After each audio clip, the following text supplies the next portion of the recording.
They're continuing to work members at this time. Nicole, I appreciate that. Thank you so much. And in fact, we do see some of the defectors up there at the dais, and we see a gaveling in. Let's go ahead and listen to a little bit, and I want to bring in Scott as well to talk about what might be happening. Let's go ahead and listen.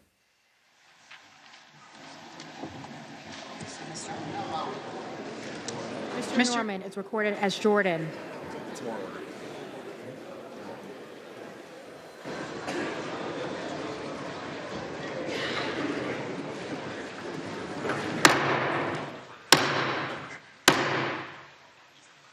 House will be in order.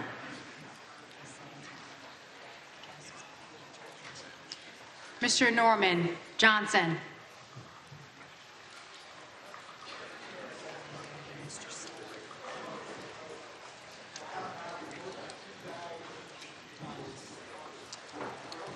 Mr. Self is recorded as Donalds. Mr. Self, Johnson.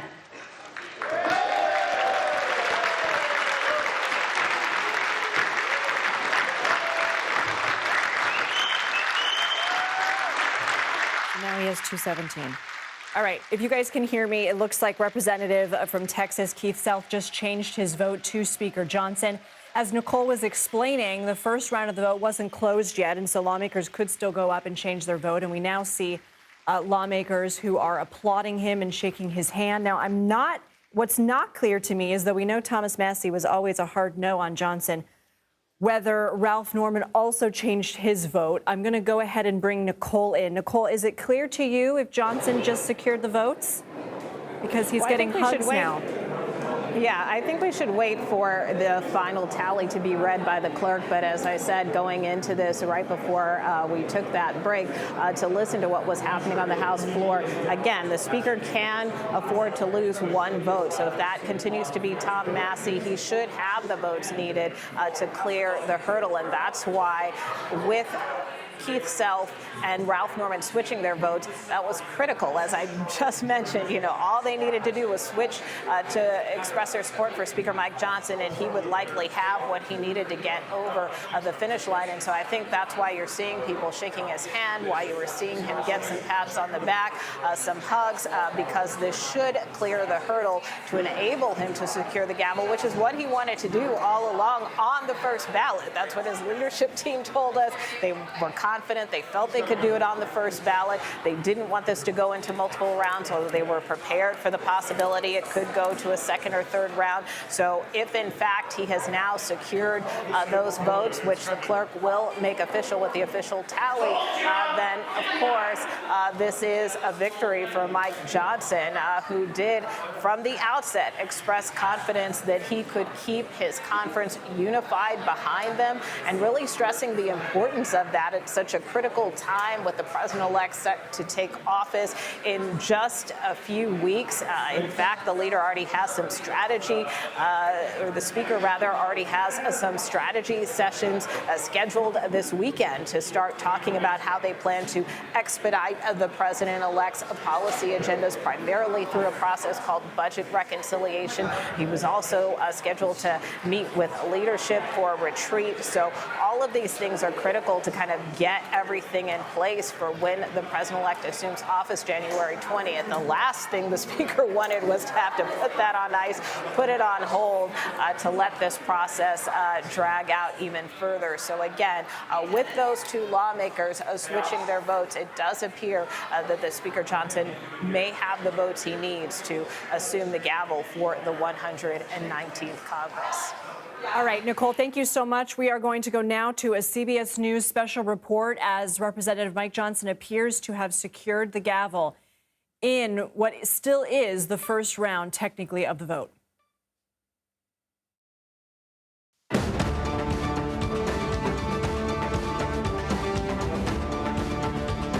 This is a CBS News special report. I'm Major Garrett in Washington. Good day, everyone. We're coming on the air now with breaking news. As the 119th Congress convenes on Capitol Hill, you see the House floor right there. It appears, and that is the clerk of the House, preparing to announce that Mike Johnson, Republican from Louisiana, has been reelected Speaker of the House of Representatives. It took quite some time to achieve this, on the first ballot. Some hour and 30 minutes on the first ballot. Johnson was not elected. There were 3 Republican holdouts. He could only afford to lose 1 Republican vote, but after lots of conversations in the cloakroom and interventions by other House Republicans supporting Speaker Johnson, those votes were secured, and Johnson is reelected as Speaker at the start of this 119th Congress. Johnson, of course, was elected Speaker the first time in October 2023 after the then Speaker, Kevin McCarthy, was ousted. That, as you might remember, led to weeks of party infighting that left the chamber in chaos. This is the first time in 6 years here in Washington that Republicans will control the House, the Senate, and the White House. Let's listen to the House floor. The Honorable Mike Johnson of the state of Louisiana, having received a majority of the votes cast, is duly elected Speaker of the House of Representatives for the 119th Congress.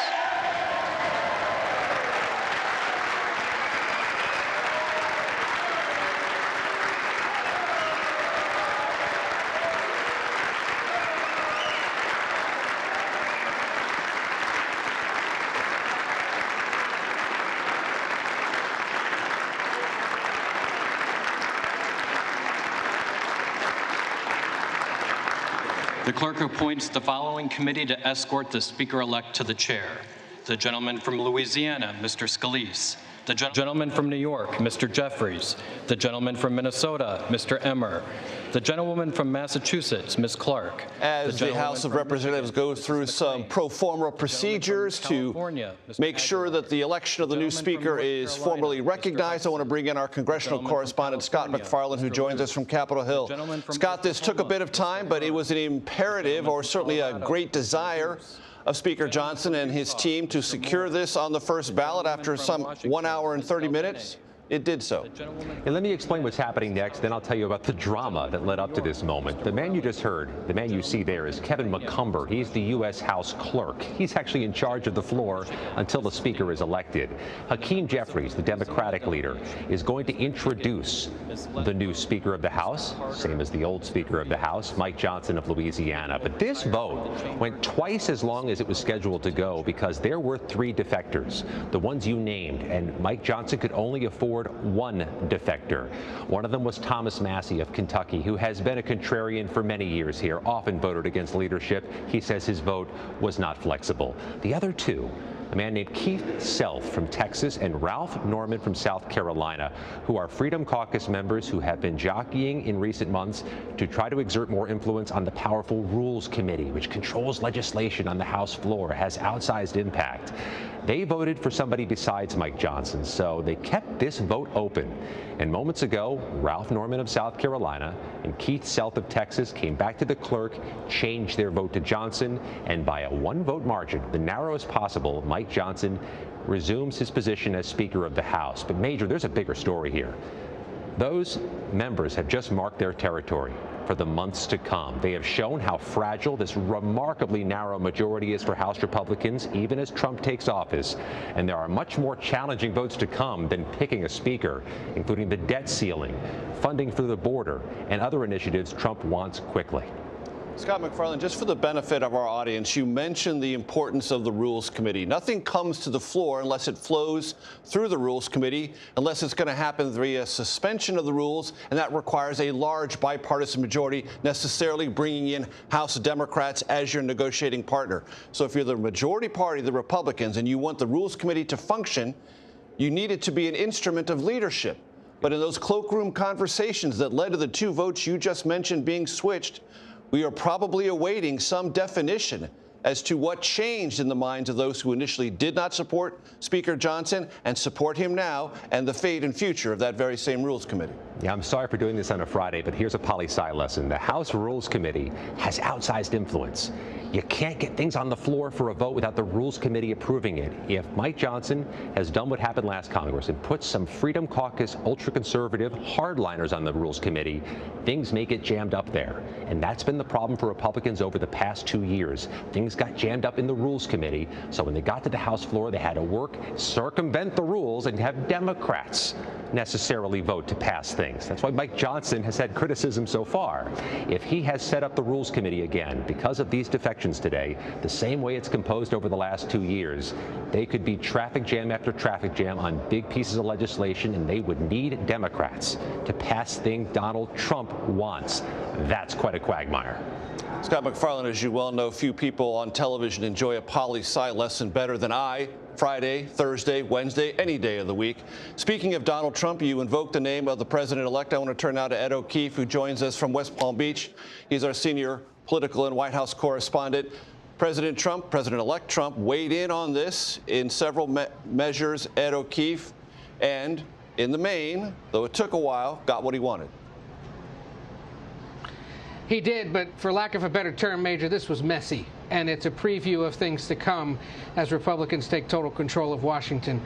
While he did win by just one vote, Speaker Johnson demonstrated here how difficult it's going to be to get agreement among fellow Republicans on big things going forward, whether it's a new tax plan, whether it's a big budget resolution that will include the language-changing immigration policy that the president-elect campaigned on and expects to be passed quickly by a Republican-controlled Congress, whether it's a suite of other policy issues with which there's big disagreement among congressional Republicans over how to proceed.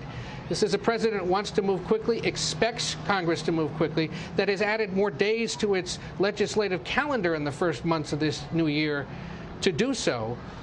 But what we saw today was a demonstration of how difficult that is. And consider the fact that a president-elect who won millions more votes than all congressional Republicans combined, raised hundreds of millions of dollars more than they did, and said, I want this speaker elected, struggled today and in the last few days to ensure that there were enough votes there for him. A win is a win, but it was messy, and it's a good demonstration of what's to come. We know the president-elect was on the phone this morning with some of those holdout lawmakers trying to get them to yes. It appears to have worked. There were phone calls reportedly here in the last hour or so between officials here in Palm Beach and there in Washington to get those lawmakers over the line. But it's a reminder that given the closely divided nature of the House, where there are going to be 3 Republican vacancies very soon because those 3 are set to take positions in the Trump administration, and where there's only a 3-vote margin over in the Senate with a handful of moderates who may swing one way or the other, we are entering a very closely divided, if Republican-controlled time in Washington that could lead to a lot of messiness as Republicans try to achieve their goals. As we think about this messiness, one thing that the Trump transition wanted to avoid, as you well know, Ed O'Keefe, is any messiness leading up to January 6th, where the Congress needs to be fully organized to certify President-elect Trump's election. That's now going to happen in regular order come Monday. To recap for everyone, Congressman Mike Johnson, Republican from Louisiana, has just been narrowly reelected Speaker of the House of Representatives. This after 2 Republican congressmen changed their votes. Our coverage on this matter will continue on CBS News 24/7, your local news, and of course, a wrap-up tonight on the CBS Evening News. This has been a CBS News Special Report. I'm Major Garrett in Washington. Good day.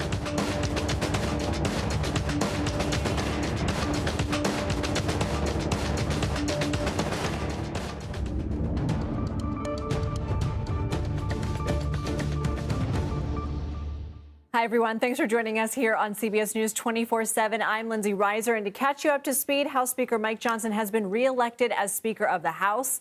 Now, he won the vote after 1 round of voting. He appeared to lose that first round of voting with 3 defectors, but 2 of those actually changed their vote before that first round was finished, thereby securing the gavel for Johnson. And we did hear cheers, and there were many people applauding him and hugging Johnson as well. Now, I do want to go to Maura Gillespie. She is a Republican analyst and former advisor to former Speaker Boehner and Representative Adam Kinzinger. Maura, so good to see you and hear your 2 cents. We just heard in the special report Ed O'Keefe say, look, a win is a win, but this was messy. Do you agree?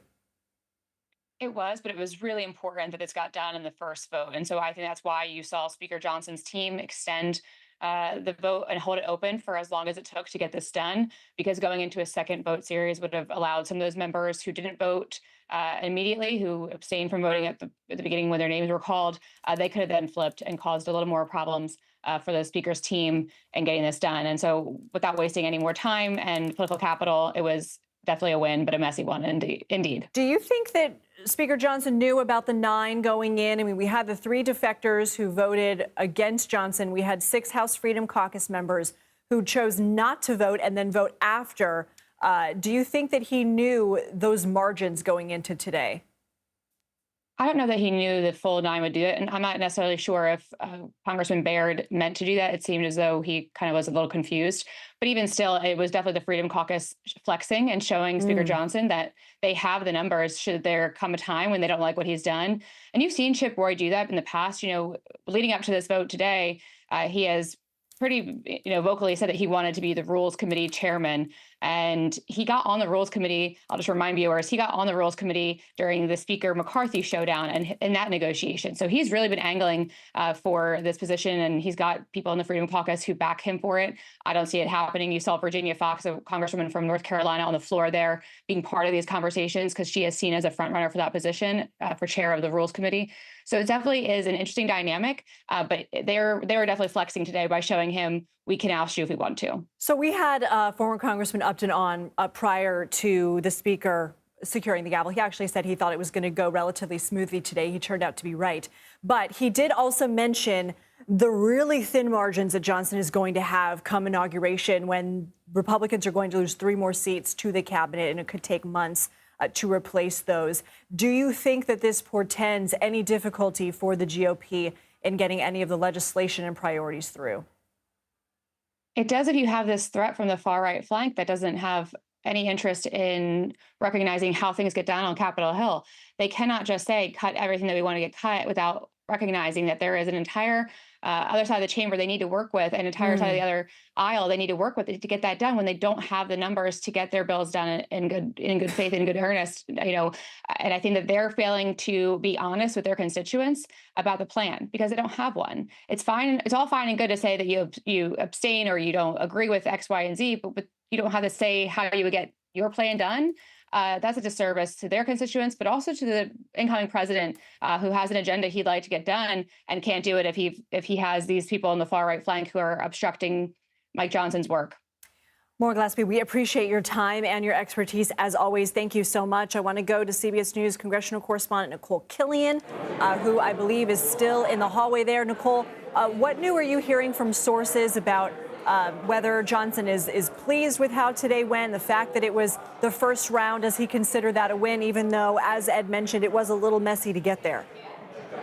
Yeah, well, I think it really doesn't matter.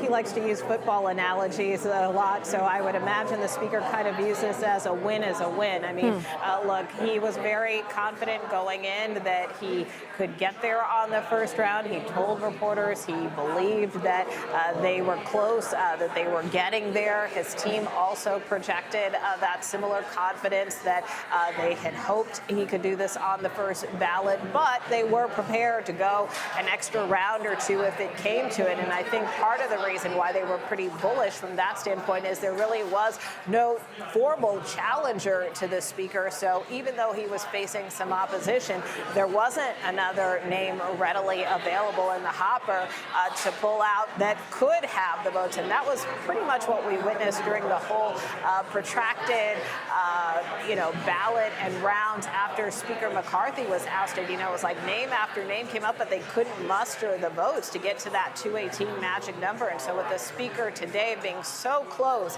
it really came down to being able to flip not only those holdouts who didn't necessarily support the speaker the first go round with the roll call, but then came back and did support him, but then those additional holdouts who uttered a different name during the roll call vote. And so being able to flip people like Ralph Norman and Keith Self were critical to the speaker being able to secure the gavel for a second time around. I did earlier speak with Georgia Congressman Rich McCormick, who was wavering in his support a couple of days ago, but ultimately decided to back the speaker. I spoke to him kind of during this period of suspense when we were waiting to see what happened. Take a listen to what he told me.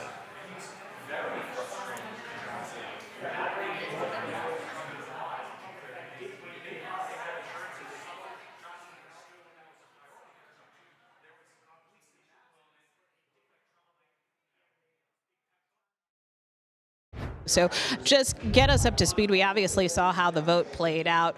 What is the mood inside the room right now? I think people are still calm and hopeful. I think some people are movable. We just need a couple more. and I think we'll be there. I'm hoping that the 3 people who voted against the speaker will come around, at least 2 of them. I think Massey may not be movable, but the other 2 I'm hoping for.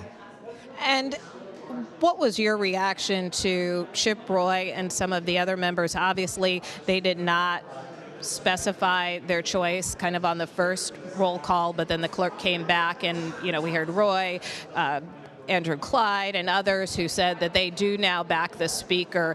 How significant is that development? It is, but realize that there's still leverage to be played out. When you have this narrow of a majority, it gives you incredible leverage to get what you want. I think there's negotiations right now that this could get worse instead of better, but I'm hoping not. Well, what makes you say that? Just listening to people and what they're saying.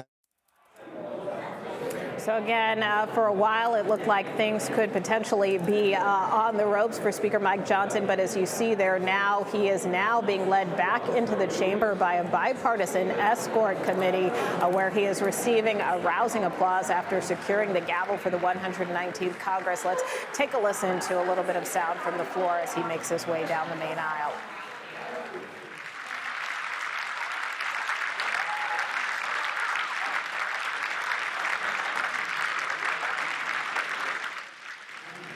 Thank you so much for that, Nicole. We appreciate all of your reporting. I do want to go now to our CBS News congressional correspondent, Scott McFarland.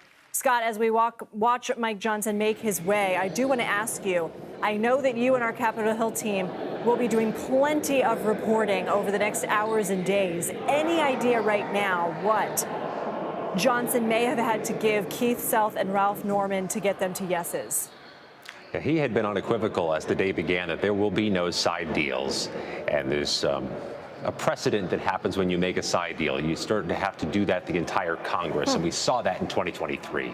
That dogged Kevin McCarthy through his brief speakership. Whatever he had to give to get the speakership ended up making it an unmanageable majority for him. Mike Johnson already has a Herculean task. With such a narrow majority, you start giving out things in concessions, you make it all the more challenging. What you're seeing here is Johnson meeting with some of his closest allies. But if you look closely every now and again, you'll see children. You'll see people who are not official members of Congress, because this is a big day for some moms and dads. There are newly elected members of Congress who are going to get sworn in as soon as there's a speaker. That was supposed to have happened already. They will, after officially swearing in Mike Johnson as the next speaker, swear in all other 430-plus members of the U.S. House, including the newcomers, including those who brought children here today. And as somebody who has children under the age of 13, I can tell you it's difficult to keep them in their seats for 4 hours, as some of these moms and dads have had to do during this protracted, prolonged drama. But Mike Johnson, I think, has secured the speakership, but also recognized, perhaps no surprise to him, that this is going to be a very challenging, if not treacherous, majority to govern. This is supposed to be the easiest vote of all. Picking a speaker should be simple. It's simple, yes, no, get it done, move on to the next task. He has much harder votes to come, and he has to navigate those same contrarians, those same dissenting voices, Lindsay, inside his own party. Scott, hang out just in case we do hear from Speaker Johnson, but I want to go back to senior White House and political correspondent Ed O'Keefe. And we're going to be watching this shot very closely to see if Speaker Johnson does go up to the microphone. But I want to ask you something that we heard from Representative McCormick in Nicole's interview. When you have such tight margins, each member has a lot of leverage. They do. We talked about this earlier, about how, when it comes to all sorts of matters in the coming weeks and months, as a Republican Congress and a Republican White House work together, they know there's a 3 or 4 vote margin at most. If you need me, you're going to have to give me what I want. And so we will watch as they begin working, especially on a budget resolution, which is expected to include a lot of changes to federal spending and other domestic policy, most especially immigration. Whether, for example, lawmakers from the Northeast say, if you want me on the tax bill, fine, but you got to make changes to how my communities get to write off their property tax bills, or you've got to extend certain tax credits to certain groups of people. What we're going to see here now is the traditional handing of the gavel from the minority party to the majority. So let's listen in. My honor and a distinct privilege to welcome you to the People's House and the 119th Congress. The Bible teaches us in Ecclesiastes, the 3rd chapter, 1st verse, that for everything there is a season and a time for every matter under heaven. It's fair to say that in a democracy, there's a time to campaign and a time to govern. The election is over. This is a new Congress. The American people need us as their elected representatives in this season to put down our partisan swords and pick up bipartisan plowshares. It's time for us to come together, not as Democrats or Republicans, but as Americans, to get things done for the people. In that spirit, House Democrats will work hard to find bipartisan common ground with our Republican colleagues and the incoming administration on any issue, whenever and wherever possible, in order to make life better for everyday Americans. For far too long in this country, the cost of living has gone up, but the size of the middle class has come down. Housing costs are too high. Grocery costs are too high. Child care costs are too high. Insurance costs are too high. Utility costs are too high. America is too expensive. There are far too many people in this great country who for decades have been struggling to live paycheck to paycheck. That is not acceptable in the wealthiest country in the history of the world. We need to build an affordable economy for hard-working American taxpayers, and we need to build it now. It's time for us to come together and finally lower the high cost of living in the United States of America once and for all.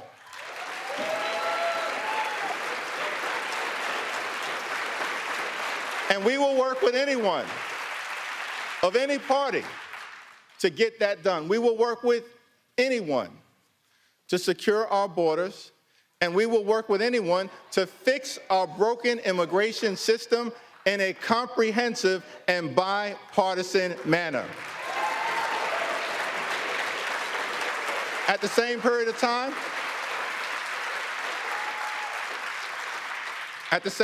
time, we will push back against far-right extremism whenever necessary. So let me be clear. Social Security and Medicare are not entitlement programs. They are earned benefits. Hard-working American taxpayers pay in to Social Security and Medicare every day, every week, every month, every year throughout their entire adult life. They've earned those benefits, worked hard for those benefits, and deserve those benefits. So as Democrats, our promise to the American people is that we will fight hard to make sure that no one in this town takes away Social Security or Medicare from the American people. Not now, not ever. No means never.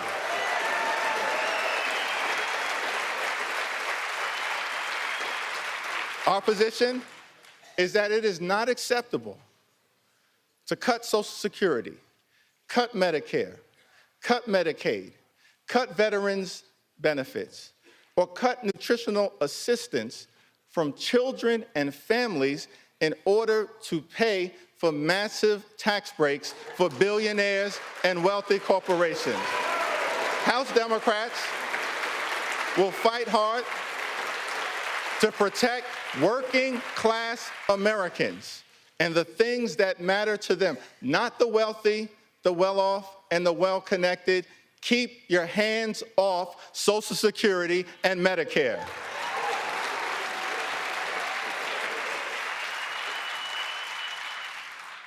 Over the last 4 years, it's been a great honor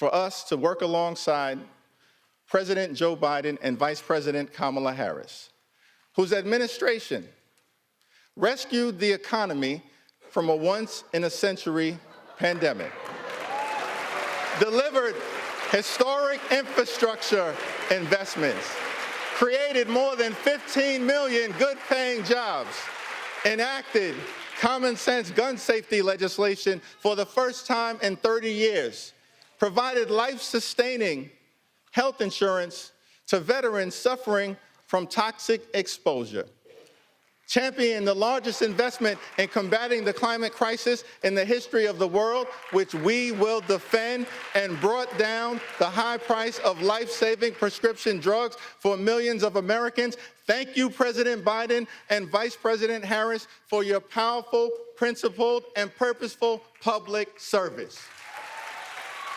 Thank you.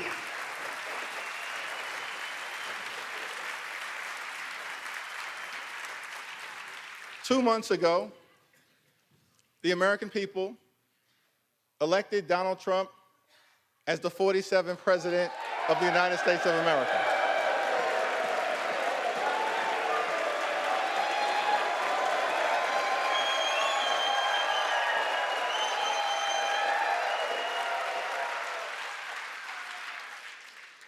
Thank you for that very generous applause. It's okay. There are no election deniers on our side of the aisle. You see, one should love America. One should love America when you win and when you lose. That's the patriotic thing to do, and that's the America that House Democrats will fight hard to preserve because we love this country. America is bigger than any one campaign, any one election, or any one individual. America, the land of the free and the home of the brave. Let us never forget that our country is free, not simply because we are strong. America is strong because we are free. That freedom is now under assault. There are some in this country who apparently believe that the freedom of economic opportunity that made them wealthy should not apply to everyone else. Our message to that crowd is simple. Democrats will never abandon the long walk toward freedom. We will fight hard to defend the freedom of opportunity that makes the American dream possible. We will fight hard for the freedom to vote and to fight for a government of the people, by the people, and for the people. We will fight for the freedom to organize and join a union of your choice. We will fight to defend the free enterprise system, but work hard to make sure that it actually works for working class Americans. And we will always defend a woman's freedom to make her own reproductive health care decisions. America promises one nation, under God, indivisible, with liberty and justice for all.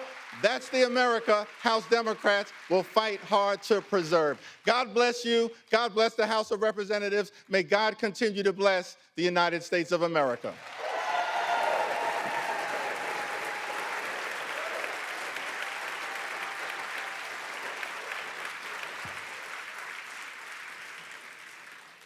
It is now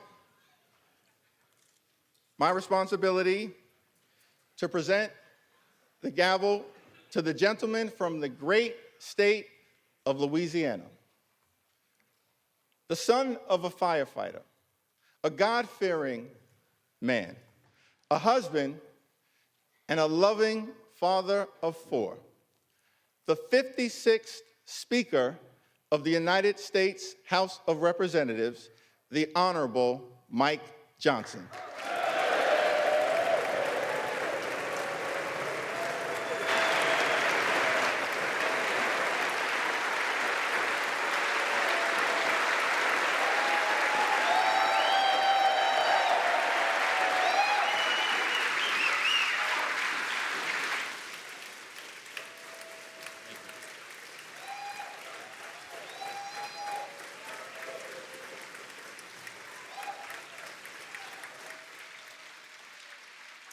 Thank you.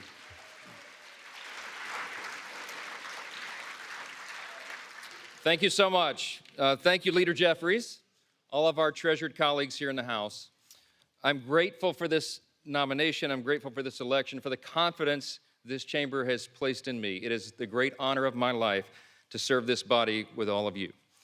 Of course, these are difficult days in our home state of Louisiana, where I come from. We all know about the terrorist attack in New Orleans, and it's really shaken our state. People are reeling from that attack. It took the lives of 14 innocent people, and it injured dozens more. And I wanted to begin appropriately today. If we could, I'd ask you all to join me in a moment of silence for the victims of this horrific act.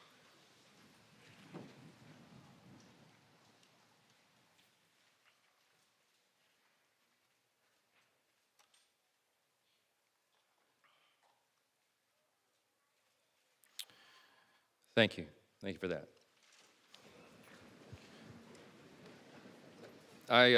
I believe in giving honor where honor is due, and all of us do well to honor our spouses. My wife happens to be here this time. She didn't make it last time. It happened a little sudden. Kelly, would you stand up here in the gallery? Thank you.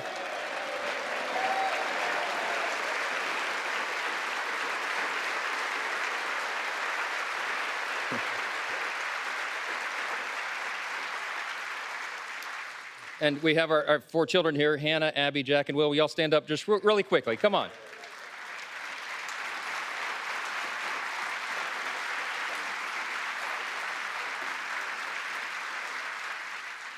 I wanted to do that. All of us recognize that there are no perks to being a congressman's kid, right? It's all sacrifice. And our spouses put up with so much, endless hours in travel and all the responsibilities upon us. And we're good to remind them how important they are to us and how we could not do the job without them. And so it's appropriate for all of us to do that. Thank you, guys.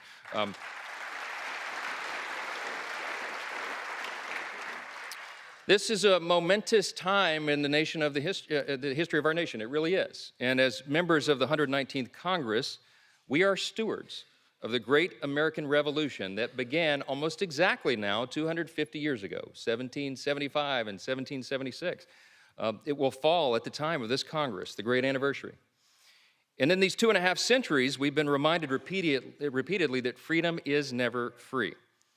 And we have stood tall as the greatest nation on the face of the earth. It is without debate. We are the freest, the most powerful, most benevolent nation that has ever been in the history of the world. And it's not by happenstance.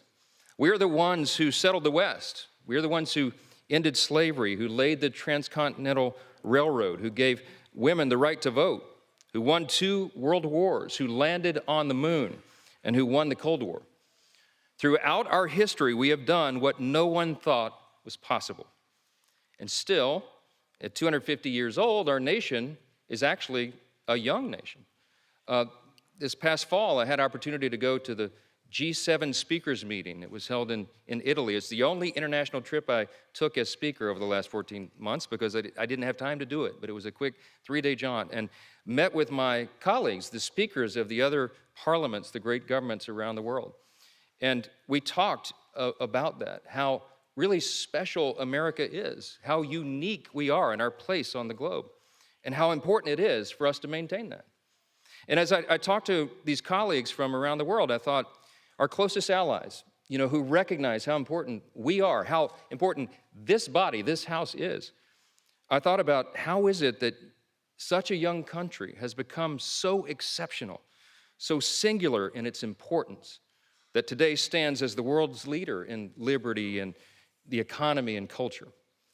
100 years ago, President Calvin Coolidge answered that very question in his inaugural address. It was March of 100 years ago, exactly almost. He said this: "We best serve our own country and most successfully discharge our obligations to humanity by continuing to be openly and candidly, intensely and scrupulously American." I love that. I love that. Today, yeah, that's right. That's an applause line.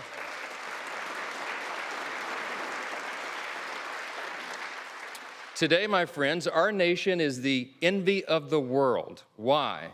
Because we have been marked by a spirit and a people who are explicitly that. We are explicitly American. We don't try to be like other nations, and we recognize that a strong America is good for the entire world. And everybody around the globe knows that. That's right.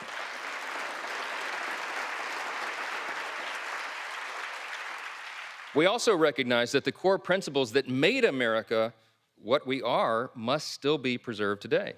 The principles, I call them the 7 core principles of American conservatism, but it's really the 7 core principles of the nation itself.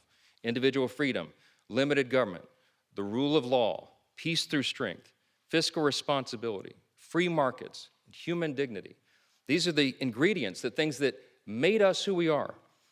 And in America, we know that human flourishing is best achieved by adherence to time-tested truths. We could list a number of those simple truths. Here's a couple. It's better to give a hand up than a hand out. That innovation thrives when bureaucracy dies.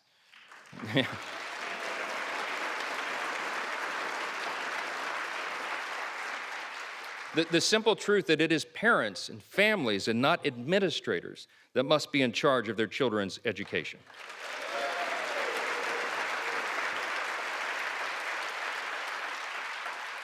The path of prosperity has long been paved with policies that put America and Americans first. And that is what we will champion in the 119th Congress.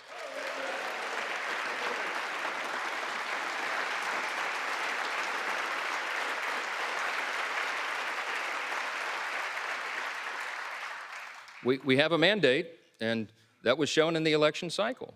The people want an America First agenda. They do. Sadly, for the past 4 years of divided government, too many politicians in Washington have done the opposite. Open borders and overregulation have destroyed our cities and stifled innovation. Inflation and weak leadership have left Americans poorer, and they have placed our country in a perilous position. That's right. But in recent months, we've witnessed something happening, something that's really remarkable, a political moment in our modern history, a groundswell of Americans from every state, race, and religion who now demand that we put the interest of Americans first again, and we will, and we will.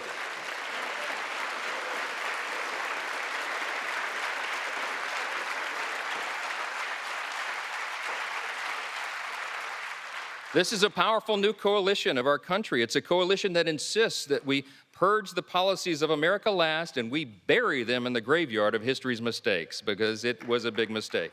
To that end, this Congress will renounce the status quo and we will listen to the voices of the people. We will act quickly and we will start by defending our nation's borders. That's the #1 priority.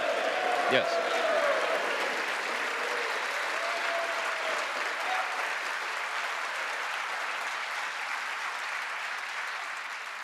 In coordination with President Trump, this Congress will give our border and immigration enforcement agents the resources that they need to do their job. We will secure the border, we will deport dangerous, criminal, illegal aliens, and finally finish building the border wall.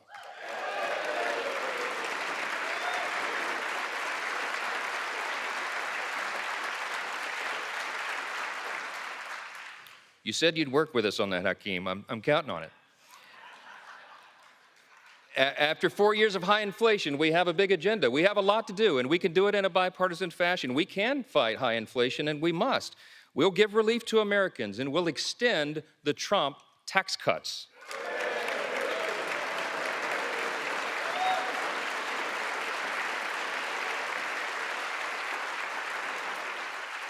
We're going to protect our industries from one-sided trade deals, and we're going to bring overseas investments back to America's shores. That's right. We'll defeat the harmful effects of inflation, and we'll make life affordable again for America's hardworking people.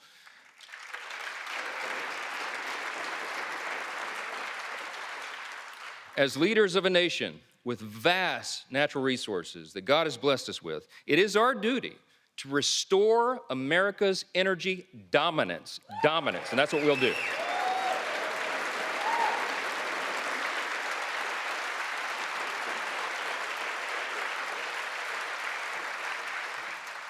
We have to apply common sense. We have to stop the attacks on liquefied natural gas, pass legislation to eliminate the Green New Deal, that funding.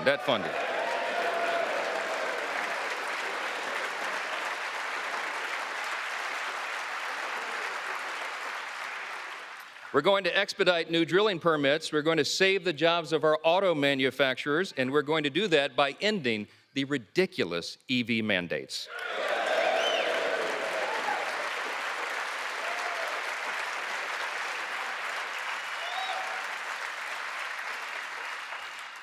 And as heirs to the American Revolution and the descendants of patriots who defied tyranny, in the coming months, we are going to pass legislation to roll back the totalitarian fourth branch of government known as the administrative state.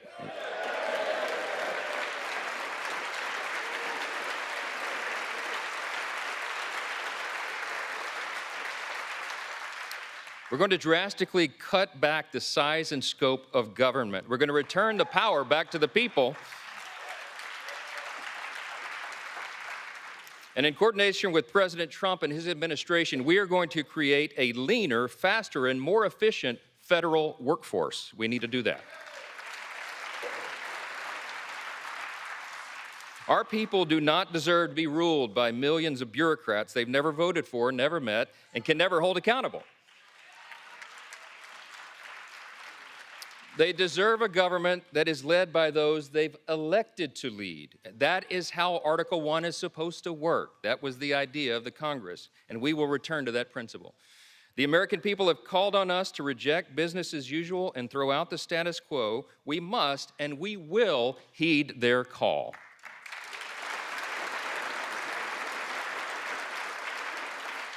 This is especially important as it comes to our nation's military. For too long, the Washington establishment has sought to appease and accommodate our nation's adversaries. They've tried to replace our military warriors with social justice warriors. It does not work.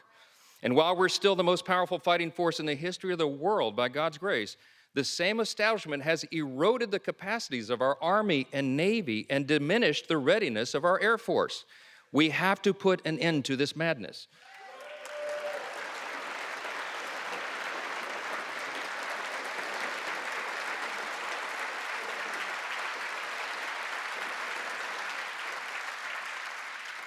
My friends and my colleagues, I think we should all unite in this idea. It is time now to reinstate fear in our enemies, refocus our mission on lethality, and realign our commitment to peace through strength right now.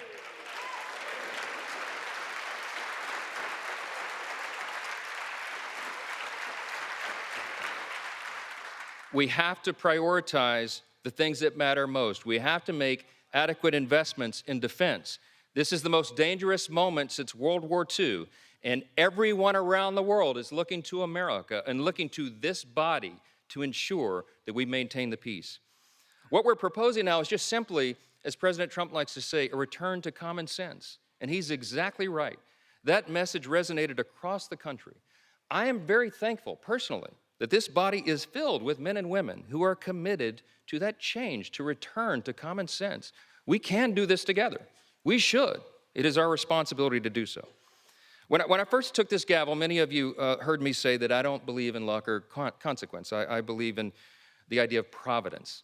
And this morning, I participated with many of you early this morning in the 119th Congress Interfaith Prayer Service. It was held at St. Peter's Catholic Church. Many of you were there. It was an ecumenical service and a bipartisan service, which was great. My good friend Hakeem Jeffries began by reading with the Old Testament. He read out of Deuteronomy 10. And then I was asked to provide a prayer for the nation. I offered one that is quite familiar to historians and probably many of us. It said right here in the program, it says right under my name, "It is said each day of his 8 years of the presidency and every day thereafter until his death, President Thomas Jefferson recited this prayer." I wanted to share it with you here at the end of my remarks, not as a prayer per se right now, but as really as a reminder of what our third president and the primary author of the Declaration of Independence thought was so important that it should be a daily recitation. Let me just read you that prayer. It goes like this. Thomas Jefferson's Prayer for the Nation, it's entitled. "Almighty God, who has given us this good land for our heritage, we humbly beseech thee that we may always prove ourselves a people mindful of thy favor, and glad to do thy will. Bless our land with honorable ministry, sound learning, and pure manners. Save us from violence, discord, and confusion, from pride and arrogance, and from every evil way. Defend our liberties and fashion into one united people the multitude brought hither out of many kindreds and tongues. Endow with thy spirit of wisdom those whom in thy name we entrust the authority of government, that there may be justice and peace at home, and that through obedience to thy law we may show forth thy praise among the nations of the earth. In time of prosperity, fill our hearts with thankfulness, and in the day of trouble, suffer not our trust in thee to fail, of which we ask through Jesus Christ our Lord. Amen. That was Thomas Jefferson's prayer. Yeah.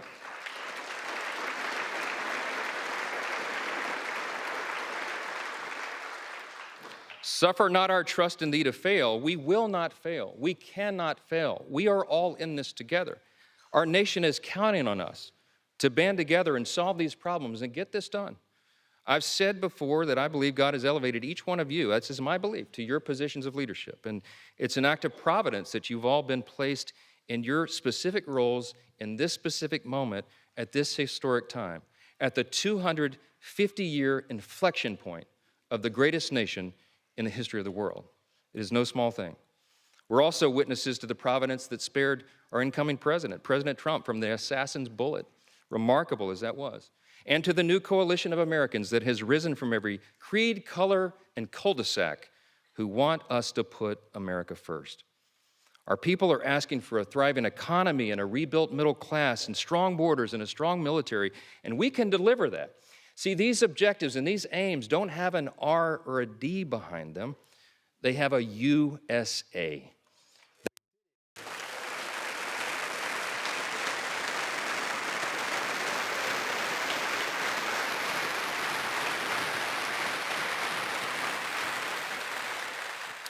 In just a few moments, we're all going to take an oath. It is the same one oath for one nation and under the banner of one great American flag. This is an opportunity for us to protect our shared American heritage, to maintain the conditions needed for self-government, and to defend what Hakeem said earlier, the rights to life, liberty, and the pursuit of happiness. Working together, we have the potential to be one of the most consequential Congresses in the history of this great nation, so long as we work together, we do the right thing, and we put America first. As we think about all we've accomplished in the past 250 years, we can only imagine what life will be like 250 years from now. Whatever the future may look like, if we do our jobs now, we can help ensure that our civic virtues will endure, that this nation will still be an example to all the world for its greatness and its example of self-government, and that in spite of our great challenges and even our disagreements and our healthy debates, this extraordinary institution, the People's House, will still be standing strong. Thank you all so much, and God bless America.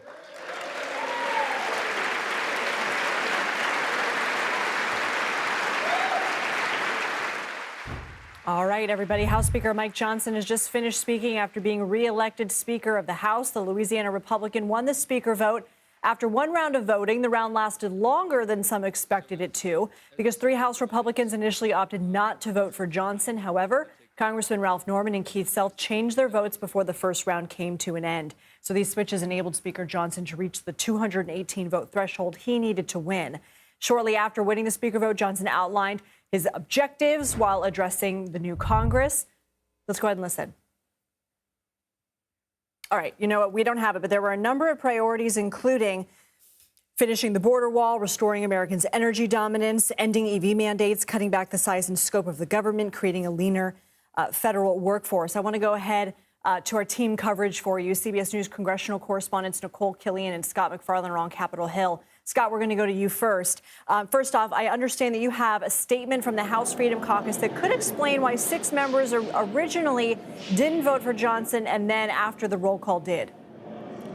Yeah, they have set out this list of demands of Speaker Johnson, what they expect from him over the coming months now that they've supported him for Speaker. I want to keep an eye on the House floor as I tell you this. Among the things they want are things they've been arguing for many years. They want 72 hours, 3 full days before they have votes on bills that are offered. They want some efforts to combat the deficit, on budget cutting. These are all things the Freedom Caucus regularly advocates for. They've now put this in writing, almost as a message to the Speaker: you have our support for now, but if any 9 of us can get together, we can try to force a new vote, potentially replace the Speaker. What you're about to see is the swearing in of the rest of the U.S. House.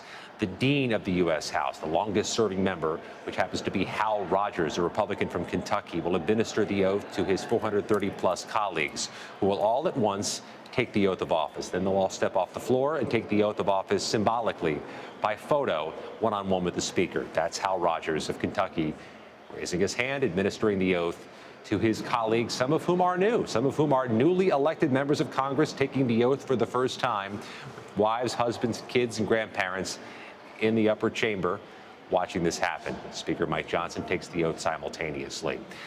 But really what we've seen today, Lindsay, I think in a fundamental way, is a group of 3 defectors indicating what could be the storyline of the opening months of this Congress and the Trump administration. The majority is slim. The majority is fickle. The majority can be treacherous.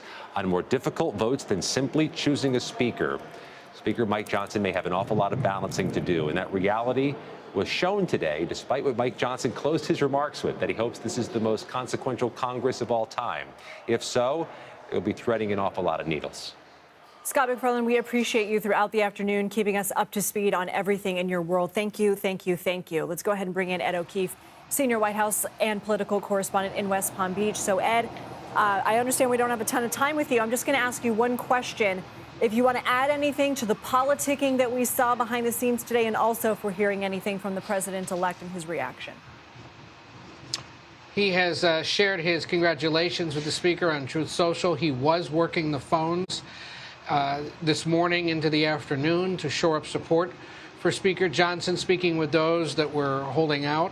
We knew that he was making calls this morning. There are reports he has made them, or was making them, as that vote was held open. If you've been with us this whole time, you know that during that chaos there, the president was indeed engaged. There actually are some photos that have surfaced, wire photos from inside the House chamber of members on the phone with Susie Wiles, who is Trump's set-to-be chief of staff at the White House and a key aide who has been helping track this situation for the president-elect, a sign of what they were doing collectively here in Florida to shore up support for Johnson and ensure that this happened as hoped for this afternoon.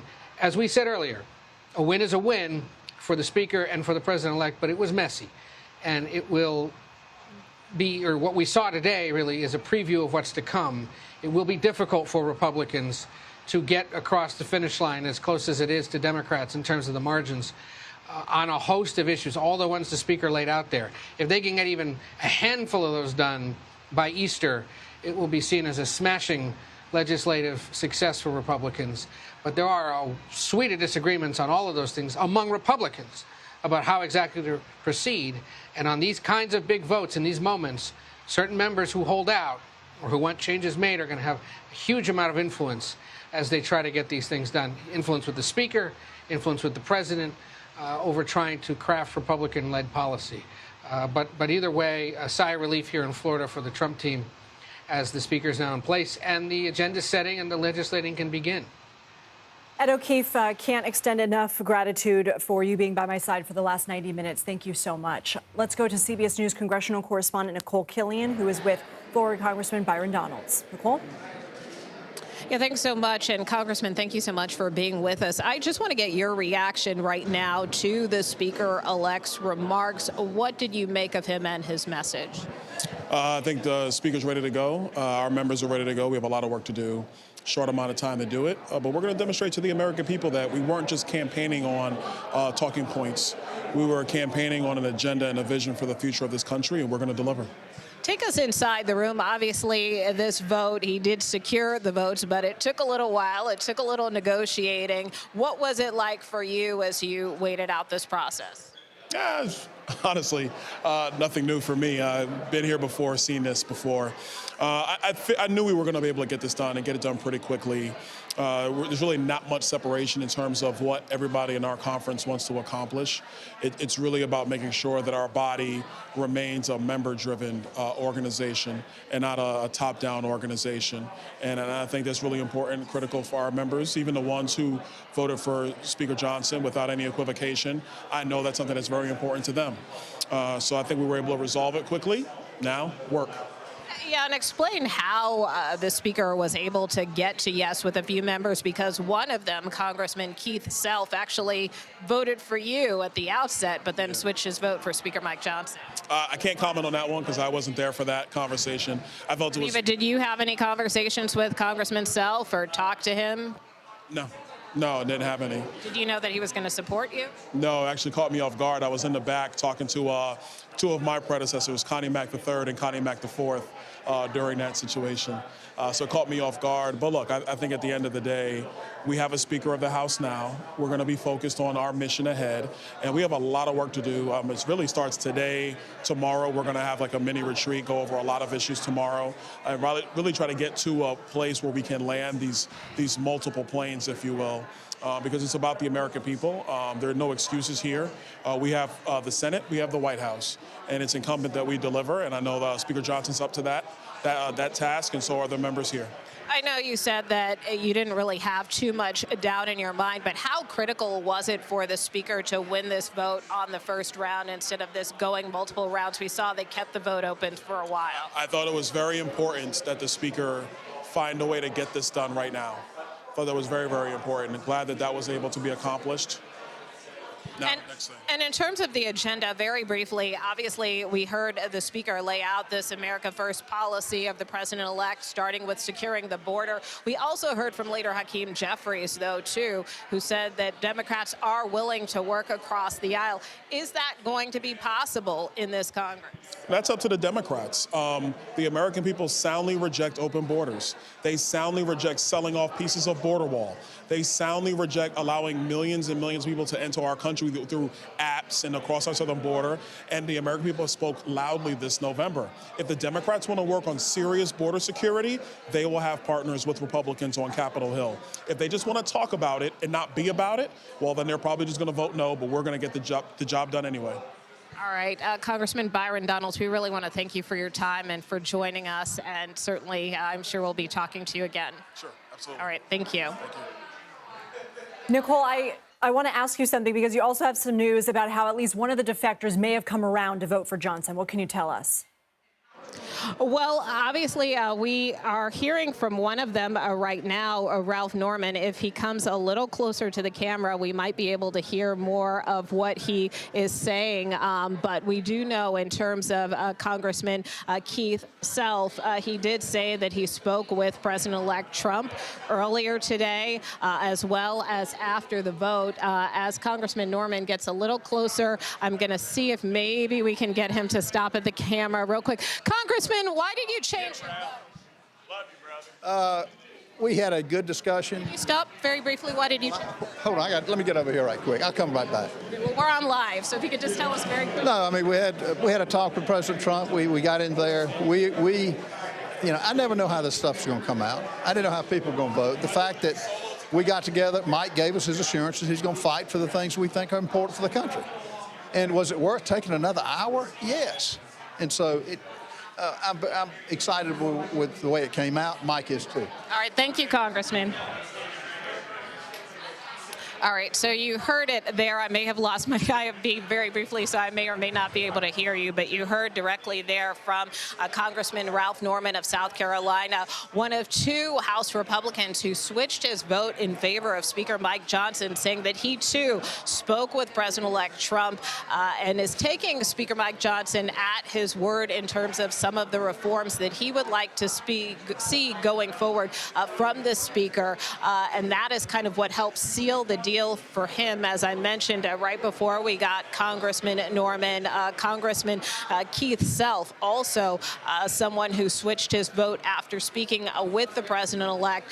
So clearly there was a lot of phones being worked, a lot of conversations being had, but now we know certainly that the president-elect did help play a role in helping Speaker Mike Johnson to secure this vote. And it really doesn't come as a huge surprise because the president-elect very vocally expressed his support for Speaker Mike Johnson, endorsed him in the run-up to this speaker's race, hosted him at Mar-a-Lago. The two have met many times. They met here in Washington not too long ago at the Army-Navy game, and they have really been strategizing in terms of how to implement the president-elect's agenda, which is something the speaker just laid out here on the floor in terms of talking about securing the border, in terms of talking about energy independence, in terms of fiscal responsibility, trying to cut the size of the federal government. All of these policies we heard the speaker lay out, but much of that stemming from President-elect Trump's agenda. So this also, there was a lot on the line for the president-elect from that standpoint, which is likely why he was very much involved in this process as all of this drama played out. And there is no one better. It is a privilege to get to watch you and your cameraman work. Thank you so much for getting that live interview for us. We will continue to stay on top of any developments in this story, but we do want to get to some other news today as well. And the White House has announced that President Biden and the First Lady will travel to New Orleans on Monday to grieve with those impacted by the New Year's Day truck attack. Here's a look at Bourbon Street, which has now reopened. And as you can see, a vigil now marks the scene where 14 people were killed and dozens others were injured. We are also hearing from the brother of the attacker. Let's listen. Everything was just how he had always been with me and around the rest of his family, you know, full of love, well-mannered, well-tempered, helpful. This is completely out of character for him, you know, these actions. And they're also not any type of representation of